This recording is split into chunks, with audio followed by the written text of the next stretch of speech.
Plate में रखा है, पूजा की विधि विधान, कौन सी वो चीजें हैं, कितनी हमें उन चीजों को रखना चाहिए, हल्दी की गांठें हैं वो कितनी रखनी चाहिए, सभी जानेंगे। लेकिन उससे पहले राशि के अनुसार बिल्कुल बहुत सारी चीजें हैं जो डॉक्टर भाभी भी हमें बताने वाले हैं। मालामाल करने वाला मंत्र बताएंगे, धन संपत्ति, परिवार, सेहत, पैतृक संपत्ति और संतान सुख। यानी कि हर व्यक्ति के मन में जो इच्छाएं होती हैं, इच्छाएं तो अनंत है, अपरंपार है, लेकिन कुछ इच्छाएं बहुत ही लोगों के दिलों से जुड़ी होती है और वो चाहते हैं कि वो तो पूरी हो ही जाएं। वो कैसे पूरी होंगी, खासतौर पर राशि के जो जातक हैं उनके बारे में अगर हम बात करें तो पहली जो 4 राशियां हैं, मेष, वृष, मिथुन और कर्क, भाभी जी अगर उनके लिए कुछ आप खास बताना चाहें। देखिए, जो दीपावली का पर्व है पूजा पाठ के लिए तो है ही, उससे हर व्यक्ति ये चाहता है कि अगला साल मेरे लिए कैसा होगा, यहाँ से लेकर अगली दिवाली तक किस तरह की स्थिति होगी। तो आपने मेरे से मेष की बात की है तो मैं मेष के लिए बताता हूँ कि मेष राशि के साथ में स्थिति यह है कि वर्तमान में बृहस्पति द्वितीय राशि में है और वो 9 मई को तृतीय राशि में चला जाएगा, यानी मिथुन में चला जाएगा। और शनि इस समय 11th में, एकादश भाव में है। बाकी ग्रह की स्थिति ठीक है। इसका मतलब यह हुआ कि यहाँ से लेकर अगर हम अप्रैल तक की बात करें तो यहाँ से लेकर अप्रैल तक में धन धान्य की वृद्धि होना चाहिए, पारिवारिक सुख में भी ज़्यादा अच्छा होना चाहिए। अगर कोई संपत्ति का इशू है या संपत्ति को आप लेना चाह रहे हैं तो उसमें भी आपको आसानी होगी। अगर पैतृक संपत्ति को लेकर कोई झगड़ा फसाद आपस में है तो वो एमिकेबली यानी आपसी सहमति से हल हो सकता है। अगर किसी व्यक्ति का स्वास्थ्य खराब है, किसी बुजुर्ग का, तो उसके स्वास्थ्य में ग्रहों की स्थिति से, व्यक्तिगत कुंडली तो आदमी की अलग होती है, उससे उसमें सुधार की स्थितियां बनती हैं। और बच्चों के लिए इसलिए अच्छा है क्योंकि बृहस्पति की स्थिति अच्छी है और शनि की स्थिति अच्छी है, तो वो अपने उद्देश्य में सफल होंगे।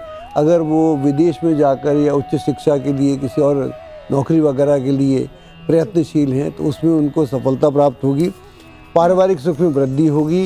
और धन धान्य के लिए यह सबसे ज्यादा दिवाली पे अगर हम भाभी जी बात करते हैं तो हर किसी की इच्छा होती है कि उनकी तिजोरी भरी रहे, माला माल हो जाए। तो मेष राशि के जातक इंतजार कर रहे हैं कि बताइए कौन सा मंत्र पढ़े इस बार कि माला माल हो जाए। देखिए, देवी के मंत्र तो बहुत हैं, लेकिन एक मंत्र है जो बहुत लंबा नहीं है। मैं कोशिश कर रहा हूँ कि मंत्र लंबा ना हो तो आसान होता है।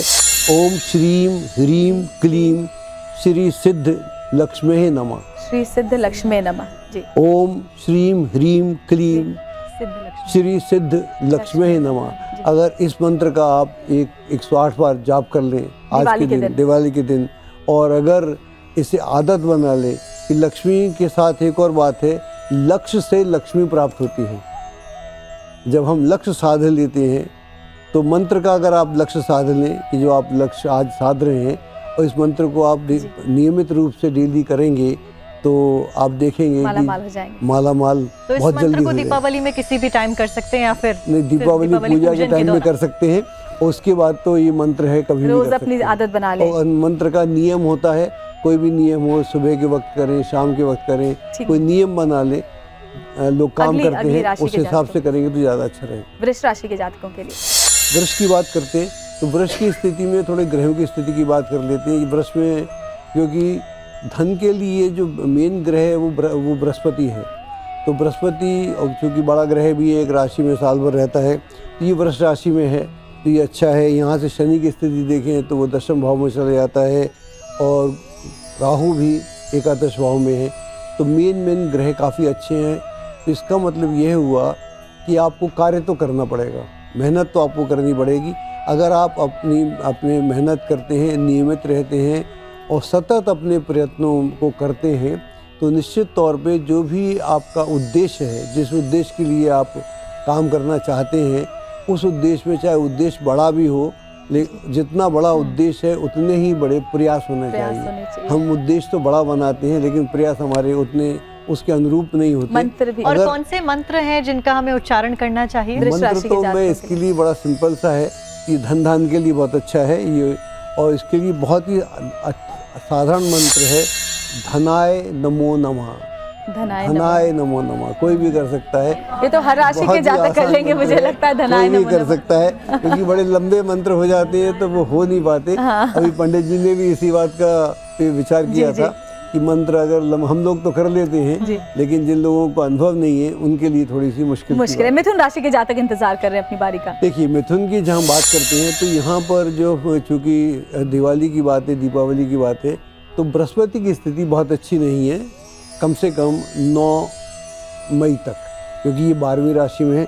हालांकि शनि अच्छा है, बाकी ग्रह अच्छे हैं, तो इसका मतलब है धन का गमन ज़्यादा होगा, आवक कम होगी, जावक ज़्यादा, मतलब खर्चा ज़्यादा होगा और आवागमन आय कम व्यय अधिक हो जाएगा, आय कम व्यय ज़्यादा रहेगा। तो ऐसे क्षेत्रों में खर्च नहीं करना चाहिए जिनके बारे में आप आश्वस्त ना हो। आप वहाँ पर खर्च ना करें, चाहे प्रॉपर्टी ले रहे हो, चाहे कहीं और इन्वेस्ट करिए। स्टॉक एक्सचेंज में आजकल लोग कर देते हैं, तो बिना सोचे समझे, और अगर आप बहुत ज़्यादा तैयार नहीं हैं, उन लोगों से राय लें जो इस मामले में ज़्यादा। और पंडित जी, वो मंत्र कौन सा होगा? जैसे अभी आसान सा सरल सा मंत्र बनाया जिसके उच्चारण से मालामाल हो जाए। कोशिश किया कि मंत्र अगर आसान मंत्र हो तो अच्छा है। तो बहुत ही छोटा सा मंत्र है, श्री लक्ष्मी नमः, श्री लक्ष्मी नमः। तो हमारी महिलाएं भी जो स्टूडियो में मौजूद है वो भी इन मंत्रों को ज्यादा अच्छे से बोल पाएंगी। एक बात बताऊं कि लक्ष्य जो मंत्र होता है वो एक शब्द का भी होता है जी, एक शब्द का मंत्र भी होता है। अगर हम सौंदर्य लहरी पढ़ें, पंडित जी मेरे से एग्री करेंगे कि एक शब्द का मंत्र होता है। उस मंत्र को अगर आप कर सकें, उस मंत्र के साथ जो भाव ला सकें और आप उसके साथ एक साथ हो सकें, तो वो मंत्र भी, एक शब्द भी, ओम एक शब्द ही है हमारे पास। बिल्कुल। ओम में ओम ही सब में लगता है, सारे मंत्रों में। अब कर्क राशि के जातकों के लिए भी जान लेते हैं। कर्क की हम बात करते हैं, तो कर्क की हम बात करते हैं तो कर्क राशि में जो स्थिति है, अभी गुरु की स्थिति बहुत अच्छी है। मैं गुरु की बात बार बार करता हूँ। गुरु का संबंध धन से है, तो गुरु एकादश भाव में है। यहाँ से लेकर मई तक की स्थिति बहुत अच्छी है। आप जो भी आपके महत्वपूर्ण कार्य हैं इस समय में करने चाहिए। अगर जो भी आप ज़मीन लेना चाहते हैं, मकान लेना चाहते हैं, या कोई डिस्प्यूट हल करना चाहते हैं, उसको अभी करना चाहिए। जो लोग एग्ज़ाम दे रहे हैं, बच्चे लोग किसी टारगेट के लिए कोशिश कर रहे हैं कि इन दिनों में ये मेरे को टारगेट होना चाहिए, तो उसके लिए उनको पूरे ज़ोर के साथ काम करना चाहिए, क्योंकि अभी जो आपको आसानी से सफलता प्राप्त होगी, हो सकता है मई के बाद वो स्थितियाँ उस पक्ष में ना रहें। और अगर पैतृक संपत्ति को लेकर कोई डिस्प्यूट है और वो डिस्प्यूट हल नहीं हो रहा है, तो उसे आप आपसी सहमति से हल करना ज्यादा बेहतर रहेगा। कर्क राशि के जातक कौन सा मंत्र पढ़े? मंत्र इनके लिए थोड़ा सा लंबा है, लेकिन ये करना आसान है, कर सकते हैं।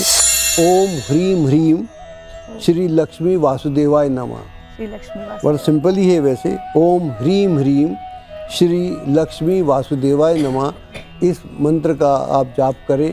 लेकिन जैसा मैंने कहा कि आज तो करें सो करें, लेकिन दिवाली पर तो करें, आज से भी करें, हर रोज करें। नियम बनाएं, क्योंकि लक्ष्य से लक्ष्मी प्राप्त होती है।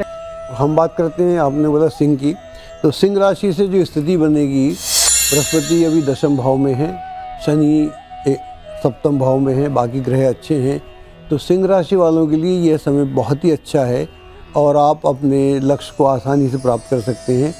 अगर कोई नया काम शुरू करना चाह रहे हैं, या नौकरी की तलाश में हैं, या किसी एग्ज़ाम में जा रहे हैं, उसमें आपको बहुत सफलता प्राप्त होगी।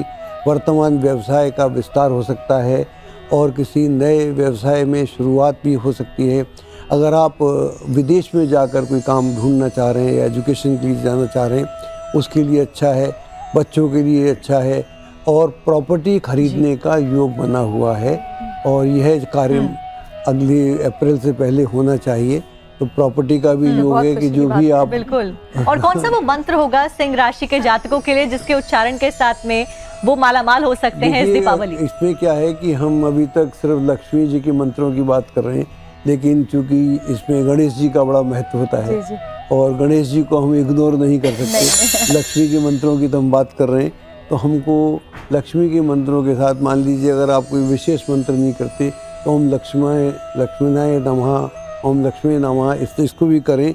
और साथ में आप ये करें, ओम गंग गणपतये नमः, सर्व कार्य सिद्धि कुरु कुरु स्वाहा। अगर ये भी कर लें 108 बार और साथ में देवी का मंत्र करें अगर ये ना कर पाए तो ओम गंग गणपते नमः, इसका भी अगर जाप करें, साथ में देवी के मंत्रों का जाप और 108 बार ही जाप करें। 100 कम से कम इतना तो होता है, माला लेकर के करें तो ज्यादा 108 बार होता है, क्योंकि हमारी माला में 108 होते हैं। जी जी। उसका कारण यह भी है कि ये जो हमारी पृथ्वी है ये चंद्रमा से 108 गुना बड़ा है, और जो सूर्य है वो पृथ्वी से 108 गुना बड़ा है। तो इसलिए जिस पृथ्वी लोक पे हम रहते हैं उसके पूरी गणना है, उसमें 27 नक्षत्र हैं, उनके 4 चरण हैं, उनको अगर हम गुणा करें तो 108 बनता है। तो इसलिए हमारे जितने भी शास्त्र हैं उसमें हमारे जो मंत्र हैं या मात्राएं हैं या हमारे मणके हैं वो 108 है। उसका कारण बड़ा वैज्ञानिक है। जी। कन्या राशि के जातकों के लिए, कन्या राशि की बात करते हैं। कन्या राशि की हम बात करें तो वहाँ से जो बृहस्पति है वो नवम में चला जाएगा, और शनि की स्थिति भी वहाँ से छठे भाव में है, बाकी ग्रह ठीक हैं।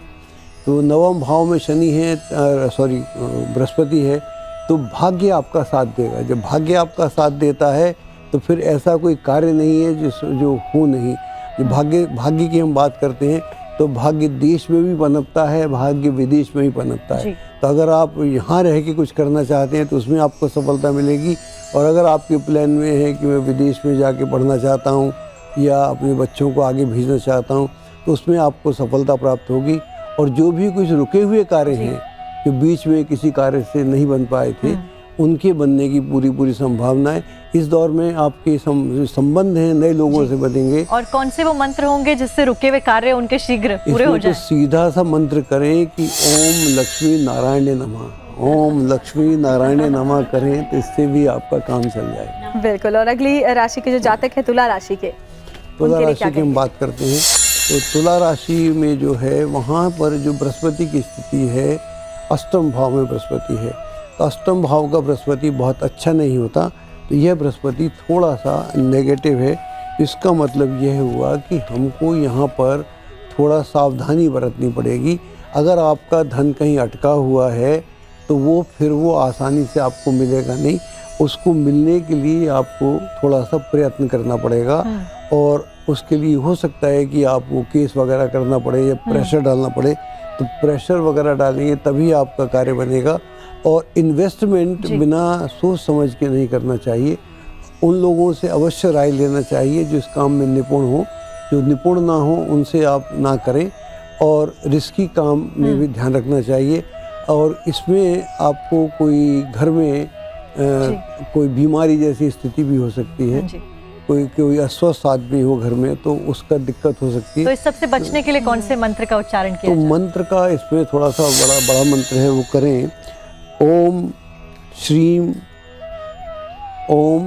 ह्रीम क्लीम श्री सिद्ध लक्ष्मी नमः, ओम श्रीम ह्रीम क्लीम श्री लक्ष्मी नमः। इसका जाप करें। तो जाप मैंने बोला 108 बार, कोई लिमिट नहीं है, जैसे मिनिमम है, मिनिमम से शुरू करें फिर कुछ करें। और साथ में अगर गणेश जी को भी याद रखें तो मेरे को लगता है ज़्यादा अच्छा रहेगा। वृश्चिक राशि के जातकों के लिए तो वृश्चिक की बात करते हैं तो वहाँ पर हमको जो स्थिति है, बृहस्पति की स्थिति बहुत अच्छी है। मैं बृहस्पति का जिक्र बार बार कर रहा हूँ क्योंकि बृहस्पति का धन से संबंध है। बृहस्पति का और धन जब है तो फिर आपके पास इज्जत भी है। जो इज्जत का संबंध है, ये गरीब आदमी को इज्जत नहीं करता, पैसे वाले की इज्जत कोई भी करता है। तो जिस युग में हम हैं और पैसा किसी भी तरीके से आए, लेकिन पैसा शुद्ध तरीके से आए तो फिर लक्ष्मी गरुड़ पे आती है, और अगर दूसरे तरीके से आए तो इसका उलूक वादक भी है। तो इसका जो सीधा सा मंत्र है ओम धनाय नमः, ओम श्री धनाय नमः, श्री धनाय हमारी महिलाएं खुश हो जाती है जब आप इतने आसान मंत्र बोलते हैं। और क्योंकि महिलाएं यहाँ देखिए बहुत देर से आपको लोग सुन भी रही हैं।